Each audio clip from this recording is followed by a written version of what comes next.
मेरा नमस्कार। सामान्य रूप से जो भगवान को मानने न मानने की बात है, उस क्रम में हम आपसे बात कर रहे थे। उसमें मैंने 2 पार्ट बनाया। पहला जो पृथ्वी के बारे में और दूसरा जल के बारे में। अब तीसरा जो है वो है वायु। हवा भी जिस जिस आकार के बर्तन में किसी भी पात्र में हम रख देंगे, उसी आकार की हवा हो जाती है। अब भगवान की सबसे अच्छी पहचान क्या है? कि भगवान हर जगह व्याप्त है, सर्वव्याप्त है। तो आप देखते हैं कि बच्चा भी तो उसको कह सकते हैं कि वो सर्वव्याप्त है, देख लेगा कि हवा हवा जहाँ वो जाता है, अगर बच्चों को हम समझाएँ कि भगवान कैसा है, तो भगवान उसको हर जगह मिल रहे हैं। किस रूप में? पृथ्वी के रूप में। जहाँ जाता है पृथ्वी मिल जा रही है, जहाँ जाता है उसको जल मिल जा रहा है, वही प्रॉपर्टीज़ है। जहाँ जाता है उसको हवा मिल जा रही है। तो अब आज के इस भाग में हम बात करेंगे हवा। तो बच्चे को हम अगर समझाएं कि देखो हवा अगर हम मतलब ऑक्सीजन अगर बच्चे को ना मिले तो उसके प्राण संकट में आ जाएंगे। 3 मिनट भी अगर उसको ऑक्सीजन ना मिले तो क्या होगा? उसके प्राण खत्म हो जाएंगे। और हवा सब जगह है, सर्वशक्तिशाली है। सर्वशक्तिशाली चीज अगर कोई है 5 तत्वों में, सबसे ज्यादा इंपॉर्टेंट वो क्या है? हवा है। क्यों? क्योंकि भोजन हम लेते हैं सॉलिड, पानी के बिना भी हम 1 आध हफ्ते जिंदा रह पाते हैं, रह सकते हैं, लेकिन हवा के बिना 3-4 मिनट बस। तो इस बात को बच्चों को आराम से बचपन से ही समझा दिया जाए।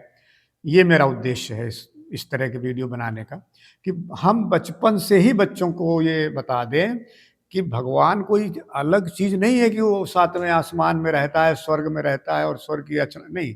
सब कुछ हमारे अंदर ही है, सब कुछ इस दुनिया में ही है। जैसे पृथ्वी हम नहीं बना सकते, पानी हम नहीं पैदा कर सकते, वायु हम नहीं पैदा कर सकते, आकाश इतना विशाल है हम नहीं बना सकते, अग्नि हम नहीं बना सकते। तो अब इस क्रम में जब उसको आप पृथ्वी के बारे में, जल के बारे में, जो रोज यूज कर रहा है, उसका उपभोग कर रहा है, उपयोग कर रहा है, अगर उसको हम बताते रहें तो उसको धीरे धीरे धीरे धीरे उसके अंदर ये बातें जड़ जमा लेंगी, संस्कार पैदा हो जाएगा उसके अंदर। तो वो समझेगा कि हाँ ये बात तो सत्य है। तो वायु ही, अब फिर वो वायु प्रदूषण नहीं करेगा, इस तरह का काम नहीं करेगा जिससे वायु प्रदूषण हो। तो धीरे धीरे धीरे धीरे उसको समझाया जा सकता है, फिर वो समझ जाएगा और दूसरों को भी सिखाएगा, अपने जो क्लासमेट हैं, साथ में रहने वाले, उठने बैठने वाले। तो इस तरह से जो हमारा भगवान के प्रति जो एक कॉन्सेप्ट है, जो दर्शन है, कि भगवान के दर्शन हम मंदिर में करने गए, तो मंदिर में भगवान किस रूप में दिखेगा उसको? पत्थर के रूप में। कागज में कैलेंडर लगा, मान लीजिए घर में भगवान की उसमें फोटो बनी हुई है, तो किस रूप में दिखेगा? भगवान, अगर वो कागज में भगवान है तो वो मानने को तैयार नहीं होगा बच्चा। मानेगा तब जब उसको प्रत्यक्ष वो देख लेगा, उसको अनुभव कर लेगा, उसको जी लेगा, अपने अंदर पहचान लेगा और उसको गंभीरता से लेकर के आत्मसात कर लेगा अपने अंदर, कि मेरे अंदर हर एक न्यूक्लियस में, एक एक कण कण में ये सारे तत्व, भगवान के जो 5 तत्व, भगवान ने ही इनको अपने हिसाब से सबको अंदर ही दे रखा है। तो फिर वो इस तरह के गलत काम नहीं करेगा। समाज में, परिवार में, पूरे वातावरण में वो उसके अंदर ये भाव रहेगा कि नहीं, मुझे इन चीज़ों का दुरुपयोग नहीं करना चाहिए, क्योंकि ये भगवान के ही तो स्वरूप है। ऐसे आप लाख समझाइए भगवान की और रोज पूजा घंटी और माला फूल चढ़ाइए, बच्चा कभी माना नहीं। आज तक कहाँ माने?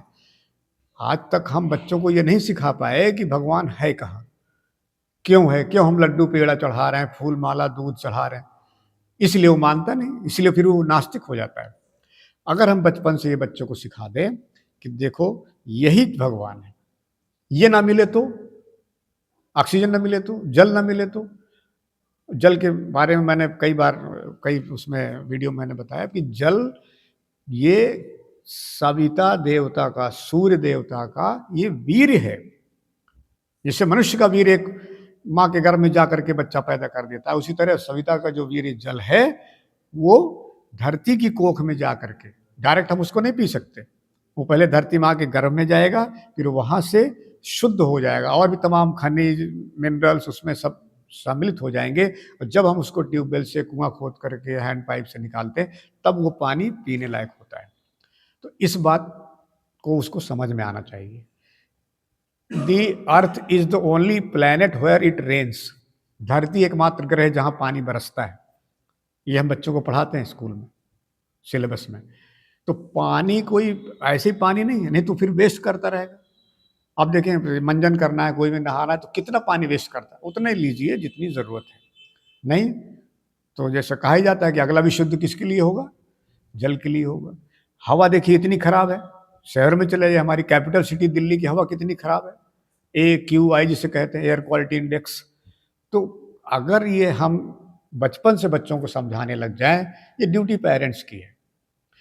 क्लास में टीचर्स तो बताते हैं, लेकिन वहाँ प्रैक्टिकली उतना समय टीचर्स एक बच्चे को नहीं दे पाता कि 40 मिनट के पीरियड में वो 50 बच्चों को समझा पाए, तो एवरेज 1 मिनट भी नहीं आता है। घर में बचपन से ही उनको ये समझाया जाना चाहिए, यही मेरा कहना है। Thank you.